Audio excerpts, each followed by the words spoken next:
지난 시간에 하나님께서 인간 창조에 관한 기사를 왜 1장과 2장에서 두 번이나 말씀하셨는지에 대한 그 이유를 말씀드렸습니다.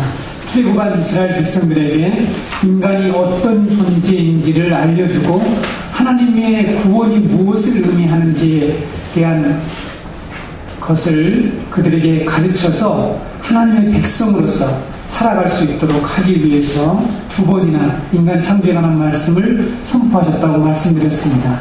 그리고 오늘 읽은 실제로 말씀을 통해서 인간이 어떤 존재인가 하는 이 첫 번째 내용을 살펴보았죠. 첫 번째, 우리 인간은 땅의 흙으로 지음받은 존재다라는 그런 말씀을 드렸습니다. 하나님은 인간이 티끌로 만들어진 이 존재라는 말씀을 통해서 우리 사람이 하나님 앞에서 어떤 존재인가, 즉 얼마나 무력하고 한계를 가진 존재인가, 또 한 가지는 하나님 앞에서 그러면 어떤 태도로, 어떤 자세로 살아가야 할 것인가, 인간의 생명의 본질은 과연 어디에 있는가 하는 것을 가르쳐 주셨다고 말씀드렸습니다. 하나님이 이스라엘 백성과 오늘 우리에게 하나님 앞에서 자신이 티끌에 불과한 존재라는 이 철저한 인식을 가지고 살아가기를 원하셨습니다. 왜 그렇습니까?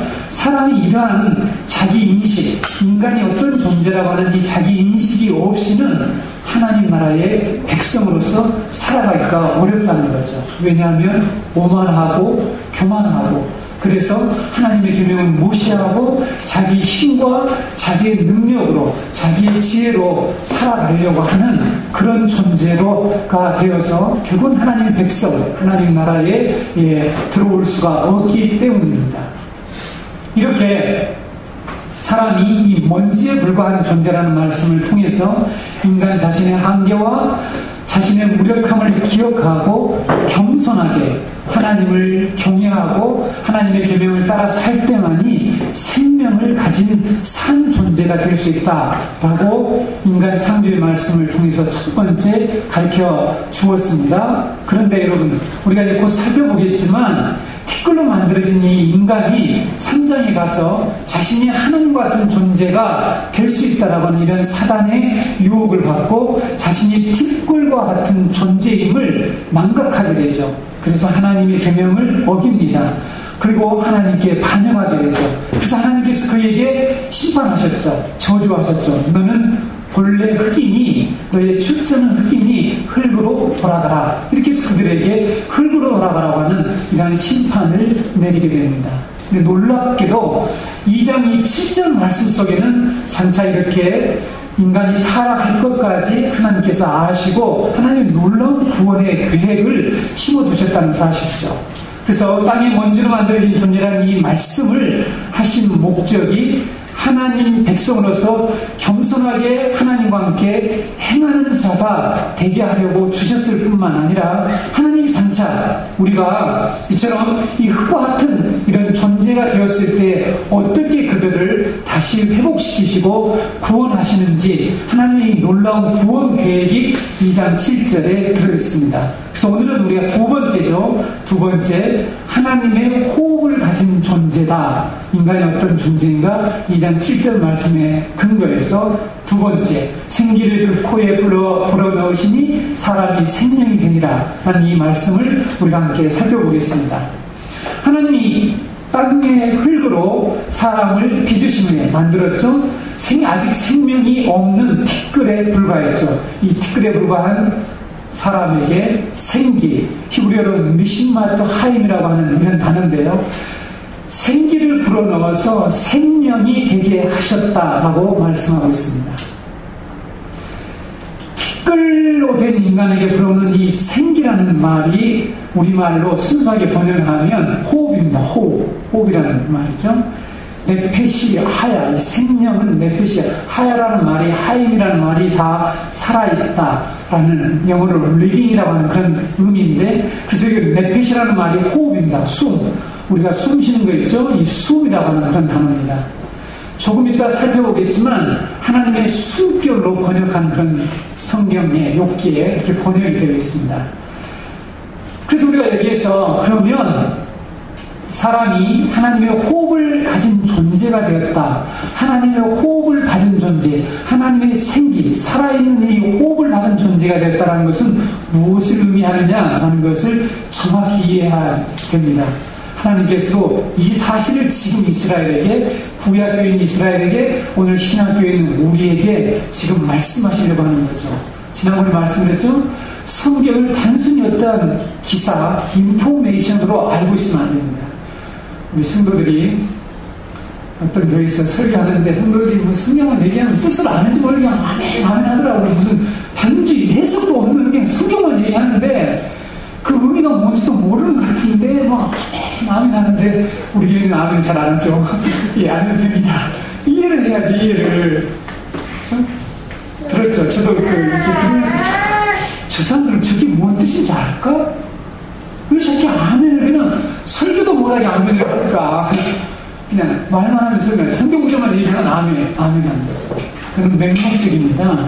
이걸 문자주의, 성경주의라 해서 성경을 맹목적으로 성경 증거주의라고 하는 말도 있습니다. 성경 자체 참 증거로만 잡고 그 의미는 모르는 이런 여러 가지 신앙들이 있죠. 하나님께서 우리에게 이처럼 생기를 불어넣어줬다. 우리가 하나님의 호흡을 가진 존재가 되었다. 하는 이런 단순한 기사, 정보를 그냥 알고 있어서는 안 됩니다. 의미가 뭐냐라는 거죠. 첫 번째, 하나님 나라 유업으로, 하나님 나라를 유업으로 받기에 합당한 신령한 존재로 만드셨다라는 그런 의미가 이 속에 내포되어 있습니다. 이제 이것을 하나하나 우리가 성경을 통해 살펴봐야 되겠죠. 하나님께서는 흙으로 만든 사람에게 하나님의 호흡을 불어넣으시자 티끌과 같은 존재가 신령한 존재가 되었습니다. 신령한 몸이 되었어요. 신령한 몸이 되었습니다. 여러분, 성경에서 이 호흡이라는 단어가 히브리어로 니샤마라고 하는 단어예요. 니샤마라고 하는 단어인데, 성경에 영이라는 단어가 있잖아요. 영이라는 단어는 루아흐라고 하는 단어인데, 이 단어와 언제나 같은 의미로 사용되고 있습니다. 하나님의 호흡, 이것은 곧 하나님의 영, 이렇게 동일시할 수 있다는 그런 뜻입니다. 이사야 42장 55절 말씀을 보게 되면 하늘을 창조하여 펴시고 땅과 그 소산을 내시며 땅 위의 백성에게 호흡을 주시며 땅에 행하는 자에게 영을 주시는 하나님 여호와께서 이같이 말씀하시되, 자, 땅 위의 백성에게 호흡을 주시며 땅에 행하는 자에게 영을 주시면 동격입니다. 동격. 호흡이나 영이 동격이죠. 땅의 백성이나 땅에 행하는 사람이나 백성은 똑같은 말이죠. 호흡을 주시고 영을 주시는 하나님 여호와께서 이같이 말씀하셨다라고 말하고 있죠. 그래서 이 호흡은 곧 하나님의 영을 의미한다는 것을 여러분들이 아셔야 합니다. 이 신학적으로도 정확한 그런 내용입니다. 그러므로 하나님의 호흡은 하나님의 영이죠. 하나님의 생기를 불어넣으셨다는 것은 사람에게 하나님의 영이 들어갔다는 것을 뜻합니다. 그래서 하나님의 호흡을 가진 존재, 하나님의 영을 받은 자는 어떤 자입니까? 신령한 자가 된다는 사실입니다. 하나님은 처음 만든 사람을 신령한 자로 창조하셨다는 사실이죠. 이것을 우리가 먼저 알아야만이, 출애굽한 이스라엘에서는 이 사실을 알아야만이 도대체 구원이 뭐냐, 왜 우리를 이처럼 애굽에서 끌어내느냐, 왜 이처럼 구속해내서 하나님이 어떻게 우리를 하실 건가, 그 설명을 하기 위해서 인간 창조에 관한 말씀을 하셨다라고 지난주에 제가 개괄적으로 말씀드렸습니다. 그러면 여러분, 여기서 질문이 또 생겨요. 하나님은 왜 사람을 신령한 자가 되게 하셨을까 하는 거죠. 왜 신령한 자가 되게 하셨느냐? 그냥 그렇게 그냥 움직이게 만들어 놓으면 되지.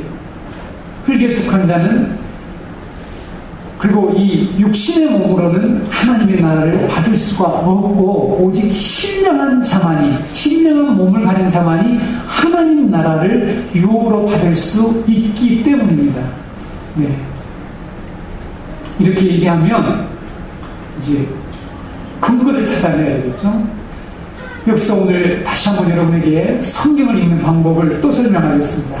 제가 계속 창세기를 강의하면서 어떻게 우리가 성경을 읽을 것인가, 그 내용들 잘 여러분 새기면서 성경을 읽으시면 좋겠습니다. 우리가 구약 성경을 읽을 때 구약 자체만으로는 그 뜻을 온전히 깨달을 수가 없습니다. 여러분들 구약이 더 읽기 쉽잖아요. 그렇죠? 막 스토리로 막 쫙 해서 막 이야기 너무 재밌잖아요. 역사적 이야기. 그래서 여러분들이 그걸 다 아는 것처럼 생각하면 큰 착각입니다. 그 속에 들어있는 하나님의 이 구속사, 이 구원의 놀라운 계획들, 하나님의 뜻을 그 사건만 우리가 알지 실제로 잘 모른다는 거죠. 그럼 요즘 적나라하게 드러나지 않습니까? 창세기 우리가 모릅니까? 이 기사는 너무 잘 알아요. 그러나 그 속에 들어있는 이 놀라운 복음을 우리들은 잘 깨달을 수가 없습니다. 그럼 어떻게 해야 되느냐? 구약은 반드시 신약을 필요로 합니다. 신약과 연관해서 해석해야만이 그 의미를 제대로 깨달을 수가 있다는 거죠. 다르게 설명하면 예수 그리스도의 빛 아래서, 즉 예수님이 오셔서 이 땅에서 하신 그 사역과 하신 말씀의 빛 아래서, 다시 말씀드리면 신약에 기록된 복음의 빛 아래서 구약을 읽을 때만이 바로 우리는 구약 성경의 말씀을 온전히 이해할 수가 있다는 사실입니다. 아셨죠? 어떻게 해야 될까요? 구약을 모르면 빨리 이 관련된 신약에 있는 하나님의 말씀을 찾아보아야 됩니다. 그렇게 되면 이 의미가 바로 이렇게 연결되고 하나님은 이 말씀을 통해서, 이 사건을 통해서 이와 같은 뜻을 가지고 우리에게 말씀하셨구나, 일으킨 사건이구나 하는 것을 우리가 깨달을 수가 있습니다. 어렵지 않아요. 어렵지 않죠? 구체적인 성경을 읽으시면 됩니다. 이 말씀이 시작이 있네 하고 여러분들이 빨리 깨달으면 됩니다. 오늘날에는 너무 많은 좋은 도구들이 있어서 우리가 성경을 읽기 너무 편해졌죠. 제가 요즘 창세기를 이처럼 연구하면서 교부들의 이 강의에, 교부들이 어떻게, 교부라는 것은 1세기 100년도에 살았던 그런 사람들이 그때 무슨 성경 사전이 있었을까요? 컴퓨터가 있었습니까? 아무것도 없는 그 시대에 그들이 어떻게 이 성경을 이해했는지 관한 책을 한번 보았습니다.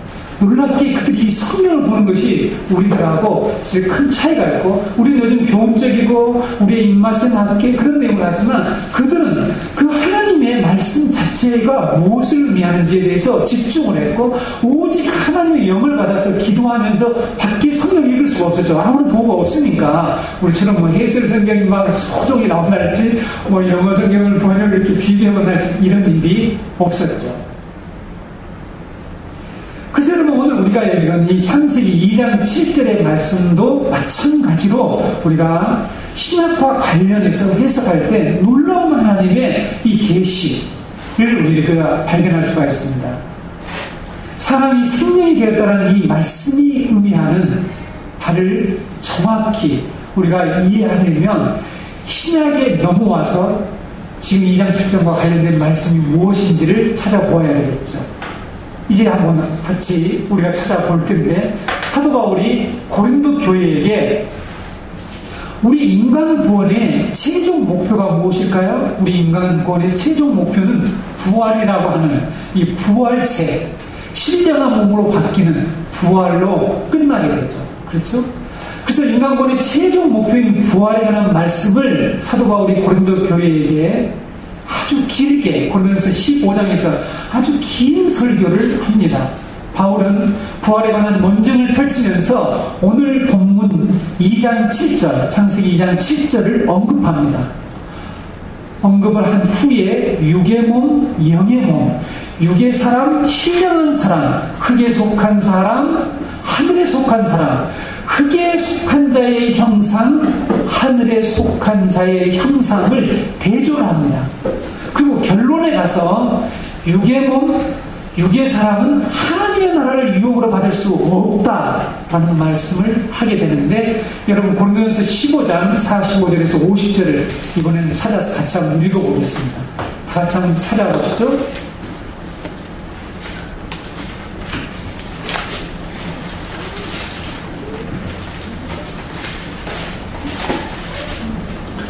고린도전서 15장 45절에서 50절입니다. 다 찾으셨죠? 꼭 같이 한번 읽어보겠습니다. 다 함께 시작.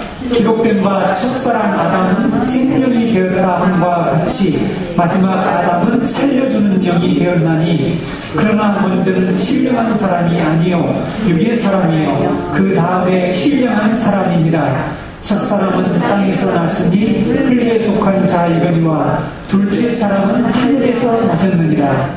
무릇 흙에 속한 자들은 저 흙에 속한 자와 같고 무릇 하늘에 속한 자들은 저 하늘에 속한 이와 같으니 우리가 흙에 속한 자의 형상을 입은 것 같이 또한 하늘에 속한 이의 형상을 입으리라. 형제들아 내가 이것을 말하느니 혈과 육은 하나님의 나라를 이어받을 수 없고 또한 썩는 것은 썩지 아니하는 것을 유혹으로 받지 못하는다. 아멘. 하나님의 구원 계획은 흙에 속한 자의 형상을 하늘에 속한 자의 형상으로 있게 해서 하나님의 나라를 상속받게 하는 것이었죠. 이것이 이스라엘을 향한, 우리를 향한 하나님의 놀라운 구원 계획이었습니다. 그렇죠? 성경이 지금 그걸 얘기하고 있단 말이죠. 그런데 이와 같이 흙에 속한 자를 하늘에 속한 자로 바꾸는, 구원하는 이 사건이 예수 그리스도의 십자가의 부활이라고 하는 사건이라는 거죠. 십자가의 사건과 부활을 통해서 하나님이 하실 일이라는 것을 여기서 말씀하고 있습니다. 그런데 부활이 없다라고 하면 창세기 2장 7절에서부터 하나님이 말씀하고 있는 이 사실을 부정하는 것이다 라는 것을 지금 사도 바울이 고린도 교회를 향하여서 아주 길게 설교를 합니다. 여러분 이 의미를 잘 연결해서 이해를 할 수 있어야 됩니다. 그 일은 참으로 어리석은 일이다. 여러 가지를 논증하게 됐죠. 어떤 생물이 죽으면은 다시 이렇게 나는 것을 통해서 하나님 말씀을 통해서 계속해서 이 부활을 증거하고 있죠. 왜냐하면 구원의 최종 목표가 부활이에요. 우리로 다시 한번 신령한 자가 되게 하는 거예요. 하늘에 속한 자의 형상을 본받게 하는 거예요. 창세기 1장 27절의 말씀이 되게 하는 거예요. 그래서 여러분 창세기 2장 7절에서는 우리를 어떻게 구원하실 것인가, 하나님의 구원의 역사가 어떻게 이루어질 것인가, 이것을 흙으로부터 만들어서 생기를 불어넣은 존재라는 이 말씀 속에 그런 내용이 들었다는 거죠. 이해가 좀 되십니까? 네. 최초의 사람, 하늘에 속한 자의 형상을 입고 있었죠. 하나님의 호흡을 가진 신령한 자였죠. 그러나 아담이 불순종해서 범죄하고 타락한 후에 인간은 땅에 속한 자로 전락하고 말았습니다. 육신이 되고 말았다는 거죠. 육의 몸이 되고 말았다는 사실입니다. 여러분 예수 그리스도가 오셔서 하신 일이 무엇입니까? 우리 안에 하나님의 영이 거하도록 하는 그 일을 하러 오신 것입니다. 하나님의 영이 거하도록. 근데 여러분 십자가를 지러 오셨다, 꼭 십자가를 지어만 우리를 구원하냐, 이런 여러 가지 질문을 할 수가 있습니다. 그래서 우리는 이와 같이 예수님 하신 일도 단순히 그 사실을 자꾸만 알고 말하고 되뇌이고 하는 게 아니라 그 일을 통해서 하나님이 궁극적으로 하신 일이 무엇이냐는 거예요. 우리로 하나님 거룩한 성령에게 하는 것 우리가 이미 알고 있죠. 하나님의 영을 우리에게 다시 불어넣는 그 일을 하러 예수님이 오셨다는 사실입니다. 범죄로 말미암아 하나님의 영이 떠나버린, 그래서 육체가 되어버린, 그래서 썩을 존재가 되어버린 우리 인간들에게 하나님의 영이 거하게 하셔서 우리로 다시 하늘에 속한 신령한 자가 되게 하는, 이런 신령한 자가 될 것이라고 하는 이런 소망을 우리에게 주셨다는 사실입니다. 예수님의 부활절 아침 이 부활절날 아침이 아닙니다. 부활절날 저녁 때입니다. 저녁 때, 정확히 부활절날 저녁 때에 제자들이 유대인들을 들어와서 문을 꼭 닫고 자기들끼리 모여 있었어요. 그래서 예수님이 거기에 나타나셨죠. 그래서 그들에게 무슨 말씀을 하신 줄 아세요? 너희에게 평강이 있을지어다라는 말씀을 첫 번째 하셨습니다. 그래서 제자들이 기뻐했어요. 그 말을 듣고 너무 좋아했습니다. 근데 주님이 그 기뻐하는 그들에게 이어서 다시 다시 한번 너에게 평강이 있을지어다 하시고 하신 말씀이 무엇입니까? 아니, 그 전에 이런 또 일도 하셨죠. 옆구리에 손과 옆구리를 보여주셨죠. 네, 보여주시고 너에게 평강이 있을지어다 라고 하신 후에 어떤 말씀을 하셨을까요? 여러분, 이 말씀을 꼭 기억해야 합니다. 이 말씀을 알아야 됩니다. 예수님이 뭐 문을 뚫고 들어왔다더라, 갑자기 그냥 뭐 이렇게 시공간을 초월해서 왔다, 이런 것 아는 것보다 더 중요한 게 있는데 우리는 그런 것들을 더 잘 알고 있어요. 그 다음에 하신 말씀이 무엇입니까? 요한복음 20장 22절에 이 말씀을 하시고 그들을 향하여 숨을 내쉬며 이르시되 성령을 받으라. 이 말씀이 중요해요. 이 말씀이 중요합니다. 숨을 내쉬며 그들에게 성령을 받으라라는 거죠. 여러분, 창세기 2장 7절에 똑같지 않습니까? 숨을 내쉬며 성령을 받으라. 똑같잖아요. 그래서 예수님이 이 땅에 오신 목적이 뭐냐면 우리에게 다시 하나님의 호흡, 성령을 받게 하시려고, 성령을 주시려고, 성령을 하나님의 호흡을 불어넣으시려고 오셨다는 사실입니다. 저와 여러분 안에, 우리 안에 하나님의 영이 없으면 우리는 먼지와 같은, 티끌과 같은 존재가 되어버리고 맙니다. 성경은 이것을 육신이라고 해요. 헬라어로 이걸 쌀코스라고 해요. 쌀코스. 살고기하고 비슷하죠? 예, 쌀코스라고 한다니까요. 헬라어로 육체를, 하나님의 영이 없는 존재를 육신이라고 한단 말이죠. 육신. 이것이 헬라어는 다릅니다. 여러분, 나중에 기회되면 제가 말씀드리겠지만 성경에서 육과 영을 구분할 때, 육신이라고 할 때 이 단어들이 헬라어는 다 다릅니다.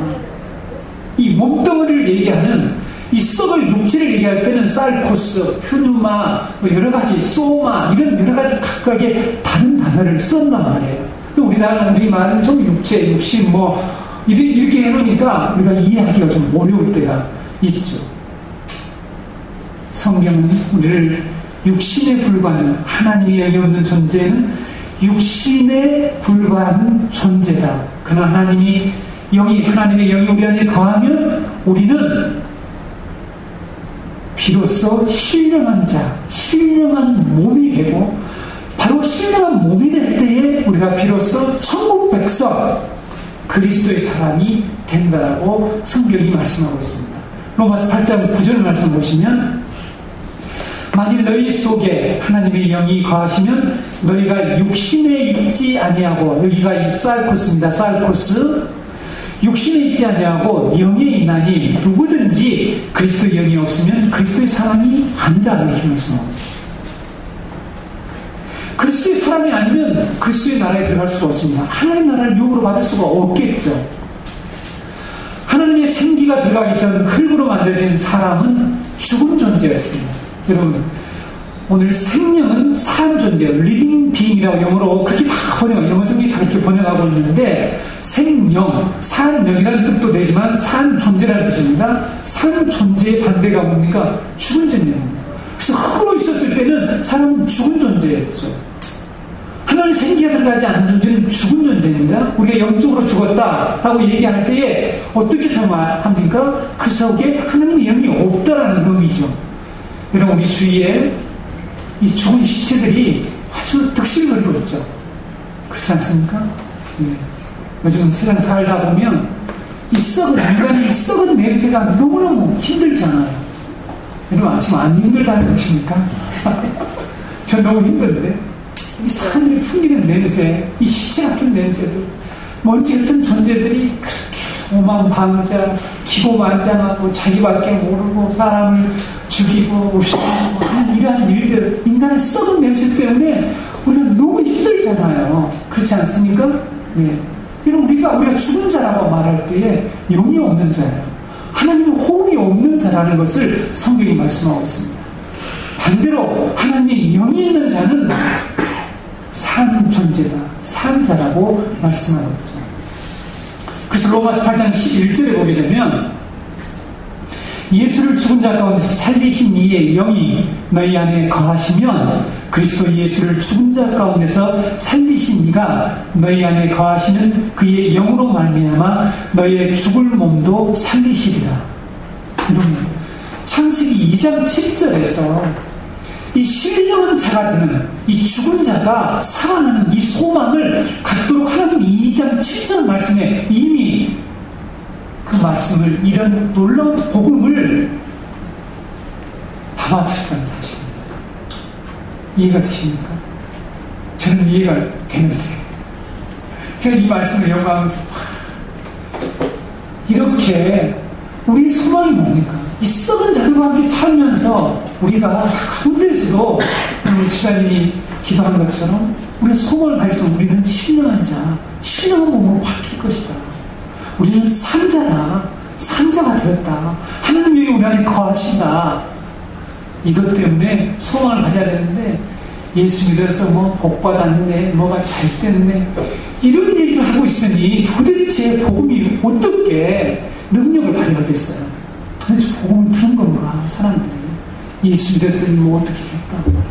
어떻게 됐다는, 결국 죽는다니까요. 똑같이 먼저 같은 존재가 된다니까요. 그런 얘기를 하면 우리가 예수 그리스도를 전할 수가 없어요. 그런 얘기는 하지 마세요.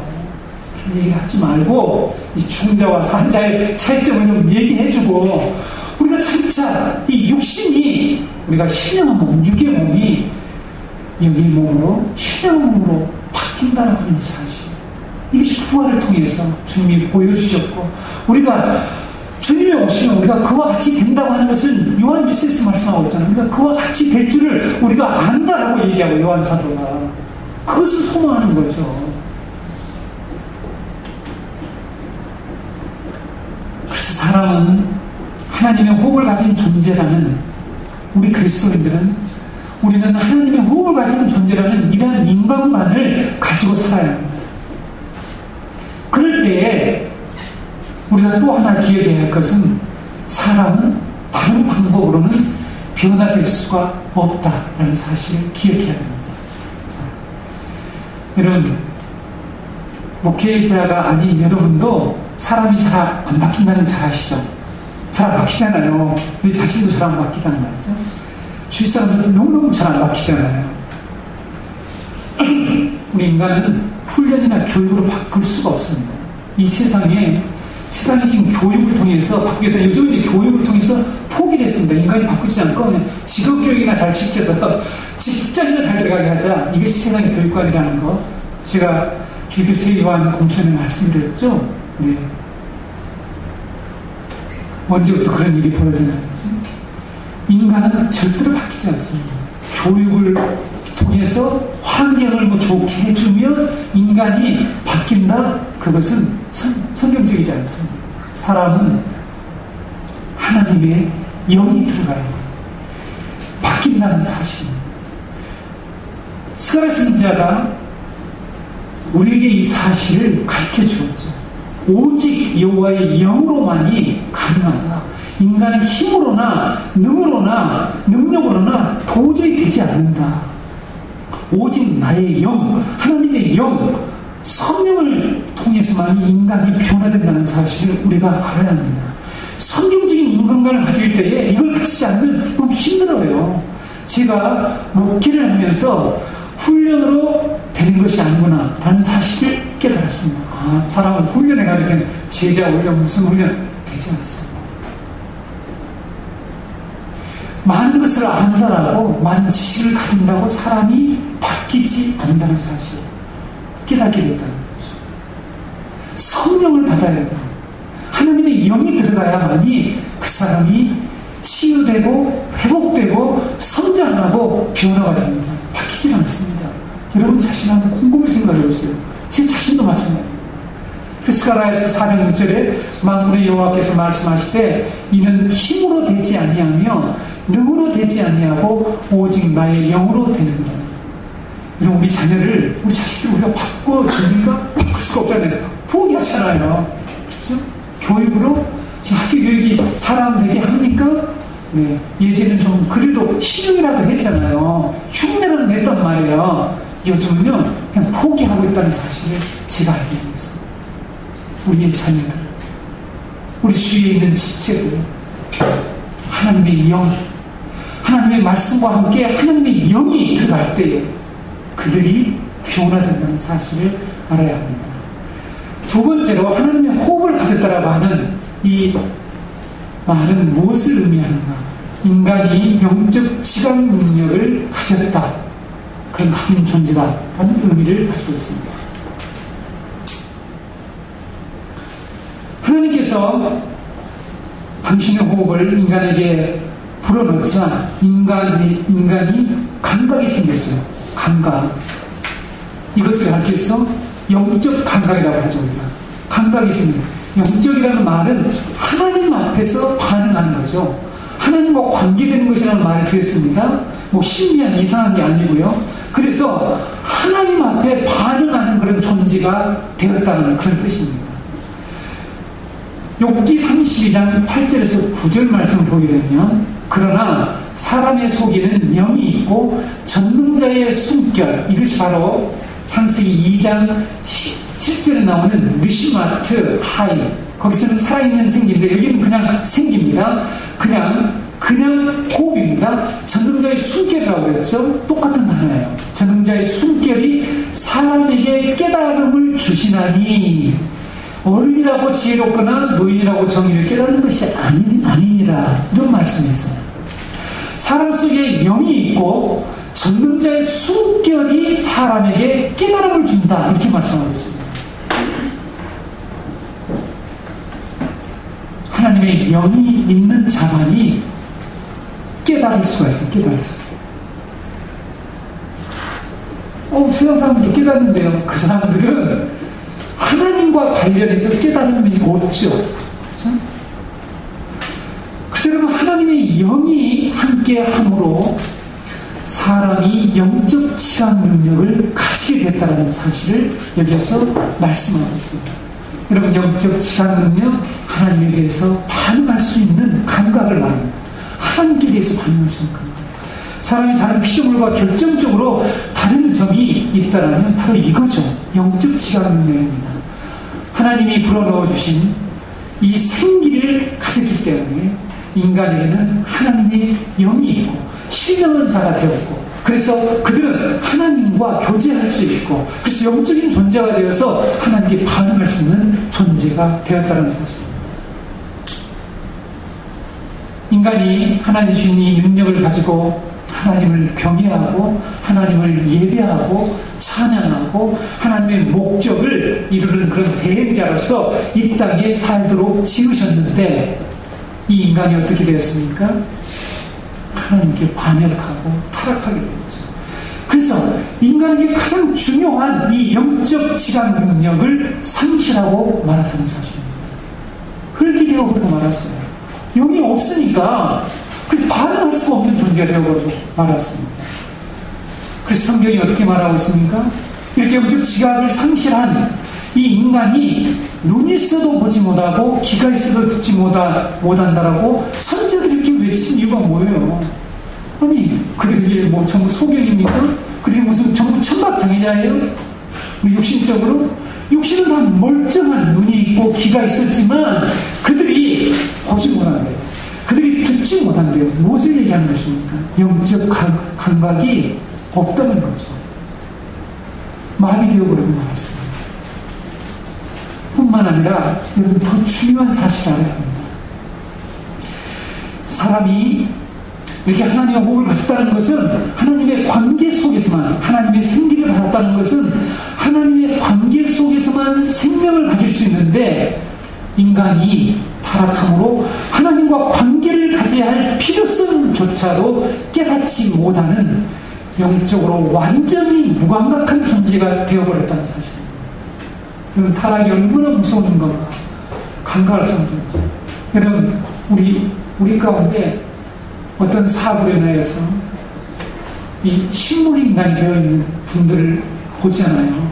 얼마나 마음이 아픕니까? 그렇죠? 그분이 우리의 형제라면, 우리의 친척이라면, 우리 부모님이라면 얼마나 마음이 아파요. 근데 지금 여러분, 우리 주위에 있는 완전히 무감각한 영적 지각이 없는 그런 사람들, 감각이 전혀 없는 존재들이 얼마나 우리 주위에 많이 있습니다.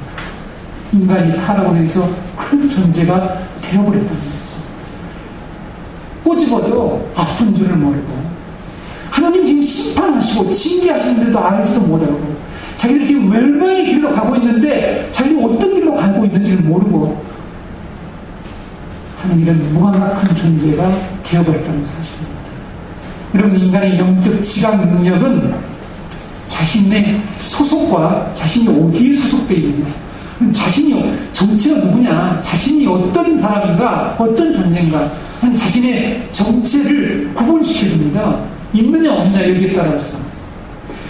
자기가 의인에 속해 있느냐, 악인에게 속해 있느냐, 자기가 하나님 나라에 속해 있느냐, 사단의 왕국에 속해 있느냐 하는 것을, 그 소속을 알 수가 있어요.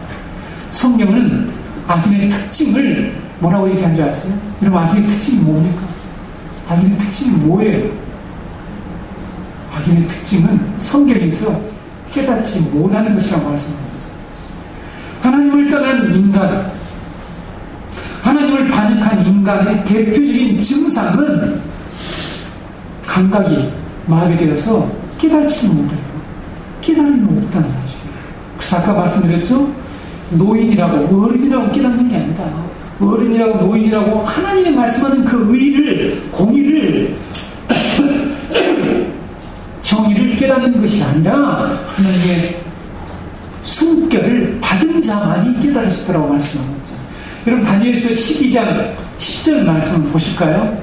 악인의 특징이 나와 있습니다. 다니엘서 10장 10절, 많은 사람이 연단을 받아 스스로 정결하게 하며 희게 할 것이나 악한 사람은 악을 행하리니 악한 자는 아무것도 깨달지 못하되 오직 지혜 있는 자는 깨달으리라. 이렇게 말씀하고 있죠. 하나님의 형상으로 지금 받은 자는 하나님의 지혜를 가지고 있습니다. 하나님의 영을 받은 자는 지혜를 받게 되는 거죠. 그런데 이렇게 지혜를 받은 자, 하나님의 영을 받은 자는 깨달지만 악한 자는 아무것도 깨닫지 못하는데요. 잠언 4장 9절에도 악인의 길은 어둠 같아서 그가 걸려 넘어져도 그것이 무엇인지 깨닫지 못하느니라 라고 말씀하고 있습니다. 하나님의 영이 있는 사람은 영적으로 지각이 있어요. 그래서 어떤 일이 벌어지면 왜 자신에게 이런 일이 일어났는지를 알아차립니다. 깨닫게 돼요.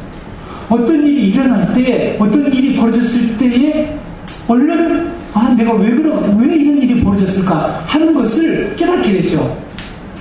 자신이 지금 하나님과 관계에서 무엇이 문제인지를 그래서 얼른 되새겨보게 되죠. 이게 지각 있는 사람의 반응이에요. 그래서 문제가 있다면 곧바로 알아차리고 하나님께 회개하거나 하나님과 바른 관계로 나가려고 하는 그 태도, 이것이 바로 영적 지각 능력이에요. 이것이 하나님의 호흡을 가진 자, 성령을 받은 자의 모습이란 말이죠.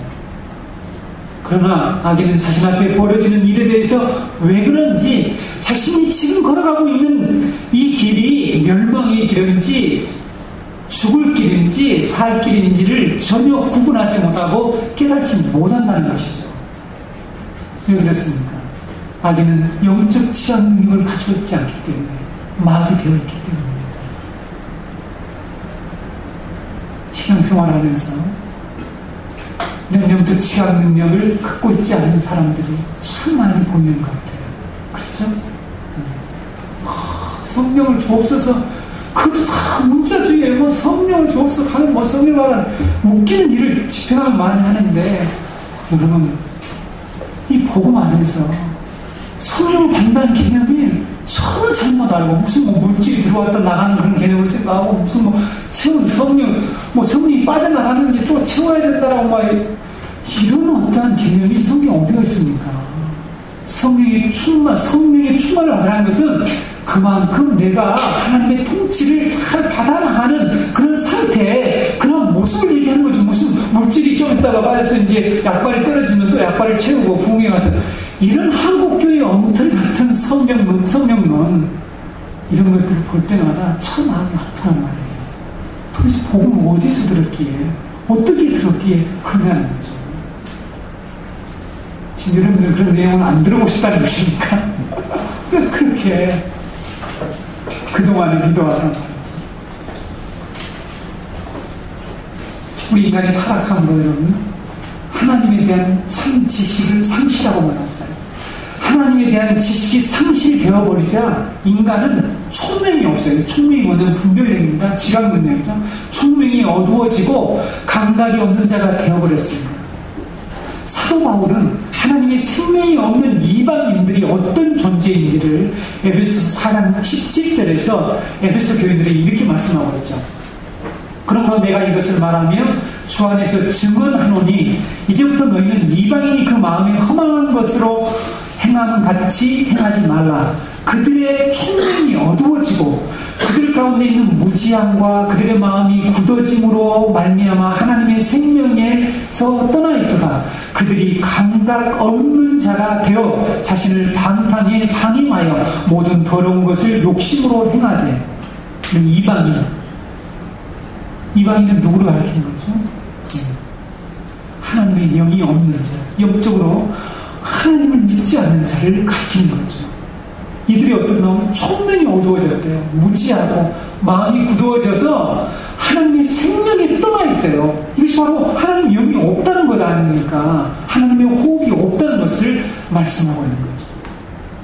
이렇게 영적 지각이 마비된 자들, 성경은 죽은 자들이라고 말씀하고 있습니다. 하나님에 대해서 전혀 감각이 없는 자, 전혀 반응하지 못하는 자라면 그 사람은 죽은 자인 것입니다.